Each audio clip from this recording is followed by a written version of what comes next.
Assalamualaikum warahmatullahi wabarakatuh. Perkenalkan, nama saya Farada Fabiano dengan NIM akhir 109 pada praktikum tutorial Statistika 2 pada modul 5 non parametrik.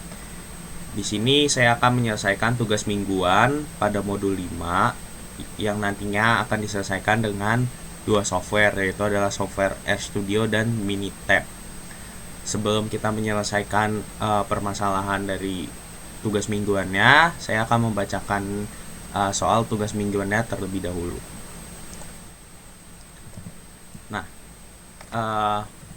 di sini jadi akan ada 7 soal, tetapi yang akan saya bahas yaitu terdapat di nomor 2, nomor 4, nomor 5, dan juga nomor 7. Jadi saya akan membacakan soal untuk nomor 2, nomor 4, nomor 5, dan nomor 7. Nomor 2 itu adalah seorang peneliti ingin mengetahui apakah kadar polusi udara di 3 lokasi berbeda di dalam kota memiliki pengaruh terhadap tingkat kesehatan masyarakat. Peneliti mengumpulkan sampel acak dari 3 wilayah dengan tingkat polusi yang berbeda, yaitu rendah, sedang, dan tinggi.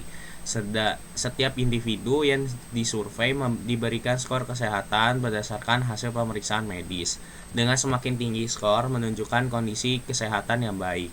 Nah, hasil skor kesehatan masyarakat disajikan dalam tabel berikut. Nah, ini kita bisa lihat untuk tabelnya. Nah, dengan taraf signifikansi alfanya itu 0,05, tentukan apakah terdapat perbedaan median skor kesehatan masyarakat berdasarkan tingkat polusi udara 3 wilayah tersebut. Lakukan uji hipotesis yang sesuai.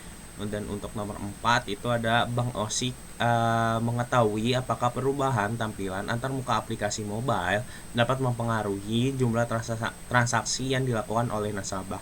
Sebanyak 10 nasabah Bang Osik dipilih secara acak. Jumlah transaksi mereka dalam seminggu sebelum dan sesudah pembaruan aplikasi telah dicatat pada tabel berikut. Berdasarkan jumlah transaksi nasabah tersebut, apakah dengan perubahan tampilan antar muka aplikasi mobile tersebut secara bermakna efektif menaikkan jumlah transaksi yang dilakukan oleh nasabah. Nah, ini adalah untuk tabelnya. Selanjutnya untuk nomor 5, untuk meningkatkan performa siswa dalam memahami materi, laboratorium OSIK memberikan akses ke platform belajar online kepada sebagian mahasiswa sebagai tambahan sumber belajar. Setelah 1 semester dilakukan evaluasi untuk melihat apakah ada perbedaan signifikan dalam nilai ujian akhir antara mahasiswa yang dapat akses ke platform tersebut dan yang tidak. Data nilai ujian akhir kedua kelompok mahasiswa diberikan dalam tabel berikut ini. Ini kita bisa lihat di sini ya untuk tabelnya. Dengan alfa senilai 0,05, tentukan apakah terdapat perbedaan signifikan dalam nilai ujian antara mahasiswa dengan akses platform dan yang tanpa akses platform. Untuk yang nomor 7, seorang peneliti ingin mengetahui apakah profesi masyarakat dalam memilih metode pembayaran di toko retail bersifat acak dan memilih pola tertentu. Untuk itu, ia mengambil sampel acak dari 20 pelanggan yang berbelanja di sebuah toko dan mencatat metode pembayaran yang mereka gunakan. Jika pelanggan menggunakan tunai, maka diberikan kode 1, dan jika menggunakan non tunai, maka akan diberi kode 0. Nah, di sini pada tabel 7 itu menyajikan bahwa survei dari 10 orang yang diwawancarai secara berurutan untuk menghasilkan data tersebut bersifat acak, yaitu dilakukan uji satu sampel dan taraf kepercayaan sebesar 95% atau alfanya adalah 0,05. Berdasarkan data yang diperoleh, tentukan apakah urutan metode pembayaran ini terjadi secara acak atau terdapat pola tertentu. Nah, dari soal-soal berikut saya akan menjelaskan penyelesaiannya dalam software RStudio dan juga software Minitab. Ya, untuk selanjutnya saya akan menyelesaikan permasalahan tadi menggunakan software RStudio terlebih dahulu. Jadi untuk nomor 2 ini kita untuk di RStudio ini saya sudah menuliskan sintaksnya terlebih dahulu dan saya akan menjelaskan kegunaan dari sintaksnya. Nah, jadi di sini kita sebelum itu kita harus menginput datanya terlebih dahulu. Nah, di mana ini tingkat polusinya ini di pecah itu ada rendah, sedang, dan tinggi dengan masing-masing dari kategorinya itu berisikan 6 baris 6 ke bawah. Untuk skor kesehatannya ini adalah sesuai dengan tadi datanya. Nah, yang selanjutnya adalah exam data, di mana ini kita data frame dari tingkat polusi dan skor kesehatan. Nah, ini kita di print exam datanya. Nah, kalau udah di print, kita bisa lihat di sini untuk data-datanya. Nah, kita bisa lihat di sini. Nah, yang selanjutnya itu kita akan membuat blogspotnya terlebih dahulu. Ini kan saya hapus dulu. Jadi di sini kita akan lihat nih, kita akan membuat blogspotnya dulu. Nah, di sini ada blogspot dari skor kesehatan, tingkat polusi dan tingkat polusi dengan datanya itu dari exam data, dengan judulnya itu adalah blogspot skor kesehatan per tingkat polusinya. Terus dengan ada X-nya itu adalah tingkat polusi dan Y-nya adalah skor kesehatannya.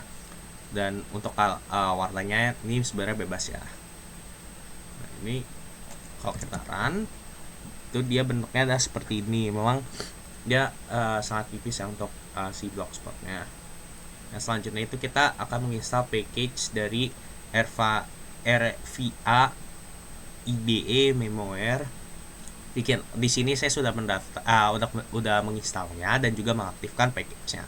Jadi di sini kita bisa langsung menjalankan aja untuk uji mood mediannya, dimana kita menggunakan sintaks yaitu adalah mood test, skor kesehatan sampai tingkat polusi itu dengan datanya itu exam data dan exact-nya adalah false. Nah, di sini dihasilkan bahwa p value-nya ini adalah 0,009404 dan juga untuk x square-nya itu adalah 9,33. Nah, di sini didapatkan kesimpulan bahwa H0 itu ditolak dikarenakan 0,009 itu kan lebih kecil dibandingin dari 0,05 karena alpanya adalah 0,05. Nah, oleh karena itu makanya kesimpulan yang bisa kita ambil itu ternyata ada perbedaan skor kesehatan masyarakat berdasarkan tingkat polusinya di 3 wilayah tersebut. Nah, untuk selanjutnya itu ada di soal nomor 4. Nah, untuk soal nomor 4 ini kita akan menggunakan uji Wilcoxon. Nah, dimana untuk uji Wilcoxon ini kita tadi ada 2 data, yaitu ada sebelum pembaruan aplikasi dan setelah pembaruan aplikasi. Kita di sini langsung masukkan aja untuk datanya dan kita akan mengujinya dengan uji Wilcoxon. Itu dengan sintaks adalah wilcox.test. Nah, ini ada sebelum pembaruan aplikasi dan setelah pembaruan aplikasi, dan untuk pair-nya adalah true. Nah, di sini kita bisa langsung run aja. Nah, di sini dihasilkan nih kalau untuk AP value-nya adalah 0,005144. Nah, di sini juga berarti kesimpulannya adalah H0-nya adalah ditolak, yang artinya untuk si perubahan tampilan antarmuka itu tuh berpengaruh efektif dalam menaikkan jumlah transaksi yang dilakukan oleh nasabah. Nah, untuk soal selanjutnya itu nomor 5. Itu nomor 5 adalah kita akan menguji dengan uji Mann-Whitney. Nah, di sini kita ada datanya itu adalah mahasiswa akses platform dengan yang ini dengan aplikasinya itu ada 12 dan tanpa aplikasinya ada 9. Dan itu untuk data-datanya kita uraikan. Jadi kan tadi yang kategori dengan aplikasi itu ada 12 data dan tanpa aplikasi itu ada 9 data. Nah, di sini kita bisa langsung uraikan datanya itu menggunakan data frame mahasiswa akses platform, ini nilai, dan untuk datanya itu bisa di split dan ini di print. Nah, jadi untuk penglihatannya seperti ini tuh. Jadi dia dibagi menjadi 2 kategori, yang tadi dengan platform sama tanpa platform. Yang selanjutnya kita akan menguji dengan Mann-Whitney. Nah, itu menggunakan Wilcox test. Nah, tapi yang berbeda di sini adalah pairnya adalah false. Nah, di sini itu adalah Wilcox test, data dengan nilai dan data tanpa nilai. Ini bisa langsung tukaran aja. Nah, untuk p-value-nya itu adalah 0,0001421. Nah, dimana ini tuh lebih kecil ya daripada si alpanya. Alpanya itu adalah 0,05. Nah, dimana untuk kesimpulannya berarti H0-nya itu ditolak. Yang